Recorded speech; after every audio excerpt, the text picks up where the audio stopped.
তোমরা অনেকেই লক্ষ্য করেছো হয়তো আমার হাতে একটা ট্যাটু আছে, যে ট্যাটুটায় কৃষ্ণ বাঁশি ধরে আছে। এই ট্যাটুটা নিয়ে আমাকে অনেক জায়গায় অনেকে অনেক কিছু জিজ্ঞাসা করে যে এটা কবে করেছিলে, কোথায় করেছিলে, কীভাবে করেছিলে। এটার একটা আলাদাই গল্প আছে ভাই, যেটা আমি এখন তোমাদেরকে বলবো। ব্যাপারটা হলো, দেখো আজকের ডেটে বেশিরভাগ ওই সব ক্লাস 8, 9, 10-এর ছোটো ভাইরা আমাকে ফলো করে, আর তাদের সাথে যখন আমার রাস্তায় দেখা হয় তাদেরকে আমি সবসময় ভালোটা শেখানোর চেষ্টা করি, প্রচুর মানে জ্ঞানের বাণী দিই বলতে পারো, যাতে তারা ভালোটা শেখে। কিন্তু আমি যখন তোমাদের এজে ছিলাম ভাই, কি আলাদা লেভেলের বদমাস ছিলাম, তোমাদের আইডিয়ার বাইরে, মানে ডেঞ্জারাস তার এক কাটি ওপরে। তো তখন আমি ক্লাস 9-এ পড়ি, আর আমাদের এখানে একটা দাদা নতুন ট্যাটু বানানো শিখছে।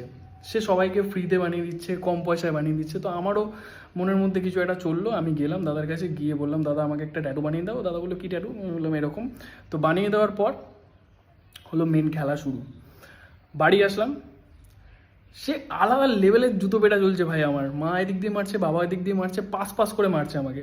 মানে এমন একটা ব্যাপার, আমাকে বাড়ি থেকে তাড়িয়ে দেবে। তো তখন আমি বুঝতাম না যে বাবা মা কেন মেরেছিল, বাট এখন বুঝি যে এই ধরো ভগবান বা ঠাকুরের কোনো কিছু গায়ে করলে, আমরা স্নান করি বা কোনো বাজে জায়গায় যাই, পাপ কাজ করি, বিভিন্ন রকমের জিনিসপত্র, তো সেগুলো অনেক এফেক্ট পড়ে আমাদের উপর।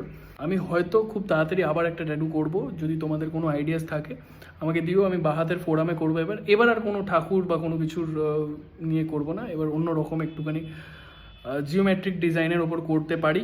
তো যাই হোক, আমার ফার্স্ট ট্যাটুর গল্পটা তোমাদের কেমন লাগলো কমেন্টে জানিও। সবাই খুব ভালো থেকো, হেলদি থেকো, ফাটে বকর করো।